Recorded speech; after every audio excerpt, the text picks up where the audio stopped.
그렇습니다. 세존이시여, 원컨대 즐겨 듣고자 합니다 하고 있습니다. 응? 마땅히 이렇게 머물고 이렇게 그 마음을 항복받아라 하니까, 그렇습니다. 세존이시여, 원컨대 즐겨 듣고자 합니다. 그렇습니다. 낙가장은 바로 부처님의 말씀은 마땅히 이렇게 머물고 이렇게 그 마음을 항복받아라 하면 알아들을 수가 있습니다. 그러지만은 여기에 많은 사람들은, 많은 제자들은 그 말을 알아듣지 못하고 있으니 좀 더 자비를 베푸시어서 자세한 말씀으로서 설해주십시오 하는 뜻이 이 말 속에 스며 있는 것입니다. 부처님이 수보에게 말씀하시되 모든 보살이나 마살은 응당 이렇게 그 마음을 항복시켜라. 있는 바 일체 중생의 무리인 만일 알로 낳은 것이거나 만일 태로 낳은 것이거나 만일 습기로 낳은 것이거나 만일 화여 낳은 것이거나 만일 색이 있는 것이거나 만일 색이 없는 것이거나 만일 생각이 있는 것이거나 만일 생각이 없는 것이거나 만일 생각이 있는 것도 아니요 생각이 없는 것도 아닌 것들을 내가 모두 하여금 남음이 없는 열반에 들도록 멸도하리니 하고 있습니다. 여기에서 구류중생 9가지 중생을 들어서 부처님이 얘기하고 있는데, 그 9가지 중생에서 개개인의 자신까지 합해서 10종 세계로 여기에서는 자문하고 있습니다. 10종 세계가 실로 있는 것인가? 자문하고 시송하기를 한원제천하고 간수 금류에서 신득 거제하면 분명 자기하리라 하고 있습니다. 한가위 구름은 하늘에 떠있고 시냇물 성급히 흐른다 하는 말 가운데서 믿어 얻어가면 분명하게 스스로 알 것이다 하고 있습니다. 한원제천하고 간수 금류에서 한가위 구름은 하늘에 떠있고 시냇물은 성급히 흐른다는 데서 믿어 얻어가면 어떤 것을 믿어 얻어갑니까?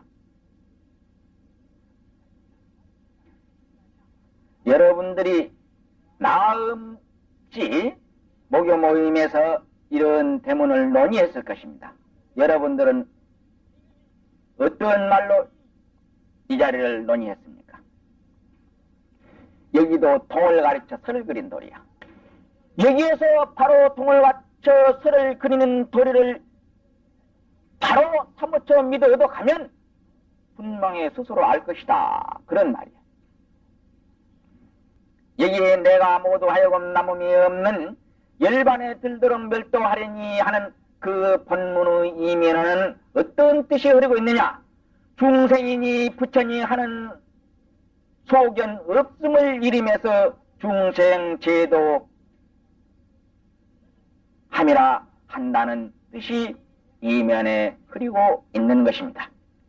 여기에 육조스님이 말씀하시기를, 구결하시기를 알로 낳은 것은 묘한 성품이며 태로 낳은 것은 익힌 업이 있는 성품이며 습기로 낳은 것은 삿됨을 따르는 성품이며 화하여 낳은 것은 보는 경계를 쫓는 마음이니 미혹함으로 모든 업을 지으며 익힌 업을 따름으로 항상 흘러 국물고 삿됨을 따름으로 마음이 정치 못하고 보는 경계를 쫓음으로 빠져 떨어짐이 많으며 마음을 일으켜 마음을 닦아 망념되게 옳고 그른 것을 보아 안으로 상이 없는 이치에 마저 합하지 못하는 것을 이름하여 색이 있는 것이라며 안으로 곧은 것만 지켜 공경과 공양을 행하지 아니하고 다만 곧은 마음이 이 부처라 해서 복과 지혜를 닦지 아니한 것을 이름에서 색이 있는 것이라며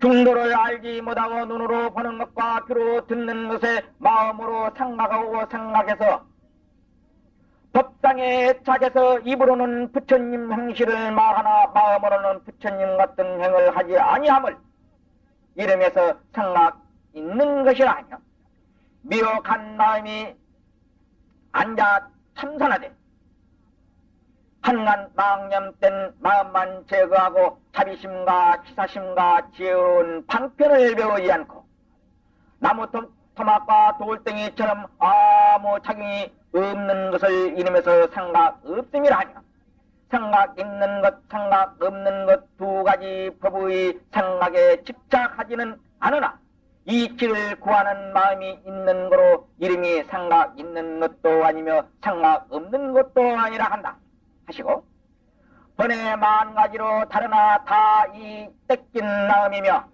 몸과 형체 무수하나 다 이름이 중생이다.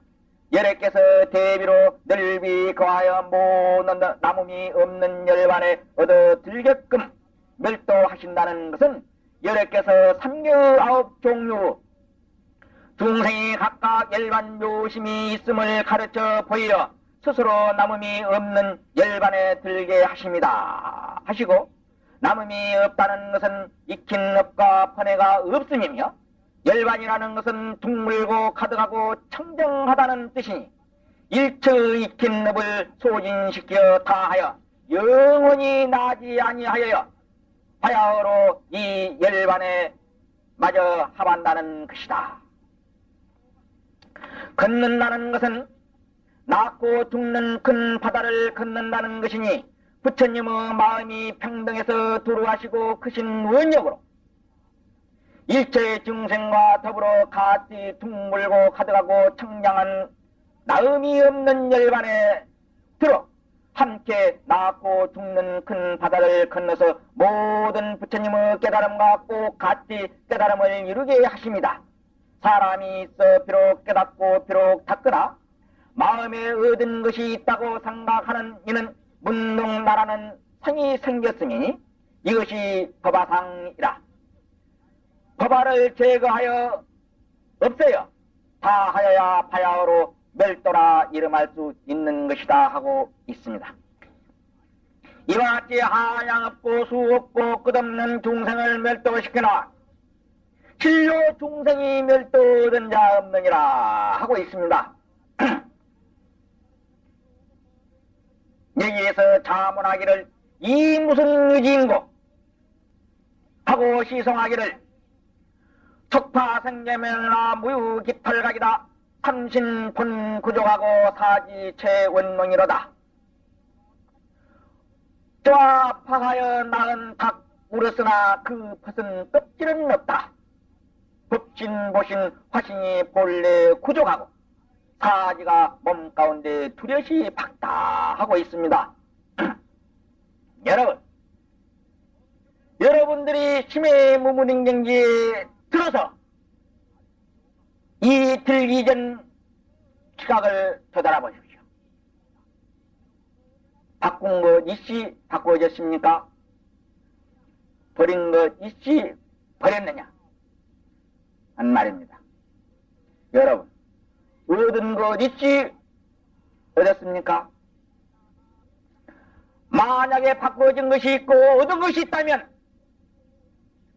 이것은 삿된 것입니다. 이것은 아닌 것입니다. 바꾼 것 없이 바꿔져야 되고 얻은 것이 없이 얻어질 때 진시한 얻음이다. 여기에 육조 선사가 구결하기를 뭐라고 하고 있느냐? 여하튼 여하지라고 하는 말은 앞에서 말씀하신 법을 가르침이며 멸도라는 것은 큰 해탈이니 큰 해탈이란 번에 및 익힌 바의 습기와 일체 중생으로 지은 업이 가리려 장애됨을 없이 하여 다시 남아있음이 없는 것을 이름에서 큰 해탈이라 한다. 하나 고수 없고 끝없는 중생이 원래 각각 스스로 모든 번뇌와 탐내는 욕심과 성내는 진심의 악업이 있으니 만약 이것을 끊어 없애지를 못하면 해탈을 얻지 못하는 것이 고로 한량 없고 수 없고 끝없는 중생을 멀도시킨다 말씀하십니다. 일체 미혹한 사람이 자기의 성품을 깨달으면 비로소 부처님이 자신의 상도 보지 못하며 자신의 아는 것을 두지도 아니하거니 어찌기 일찍이 중생을 제도하였다 하리요. 많은 범부 스스로 본래 마음을 보지 못하며 부처님 뜻을 알지 못하여 모든 상에 집착하여 함이 없는 이치를 알지 못하여 아상인상을 제거치 못하였으므로 이름이 중생이니 만약 이 병만 제거하면 실로 중생이 멸도 얻은다 없음을 알지니 그런 거로 말씀하시기를 망령된 마음 없는 곳이 곧 홀이며 나고 죽는 것과 열반이 본래 같고 다르지 아니함이라 하시니 다시 어찌 멸도시킬 것이 있을 것인가 하고 구결을 짓고 있습니다. 왜냐하면 소별이야 만일 보살이 이 아상이거나 인상이거나 중생상이거나 수자상이거나가 있으면 곧 보살이 아니기 때문이다 하고 있습니다. 이 본문의 이면에는 어떤 뜻이 흐르고 있느냐? 과목에서 밝히기를 중생심을 멸도시켜 청정한 마음을 얻었다는 견해를 지으면 도리어 꿈속의 사람이다 하고 있습니다. 자문하기를 뭐라 했느냐? 이 네 가지 상이 실로 있는 것인가? 아상, 인상, 중생상, 수사상이라는 이 네 가지 상이 실로 있는 것이냐? 하고 시송하기를 법계 원청정연만 사상 염차사행이라 신득 가중보 하면 사상 본비탄이라 하고 있습니다. 급밖에 법계가 원래 청정하건 말이야. 법계가 원래 청정해. 네 쌍이 생각의 차별로 생겼습니다. 네 아상, 인상, 중생상, 수자상이라는 것이 생각의 차별로 인해서 생겼다. 집 가운데 법회를 믿어 얻으면 개개인이 지니고 있는 법회를 믿어 얻으면 여러분 공유본구한 최성을 깨달으면 내 쌍이 본래 다른 것이 아니니라 하고 있습니다.